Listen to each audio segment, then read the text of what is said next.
ஊரு போல சொர்க்கம் ஒண்ணு மண்ணில் கிடையாது.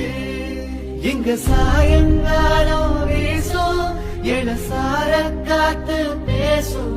இங்க பச்சை தண்ணி கூட ஒரு பதவி ருசியாகும்.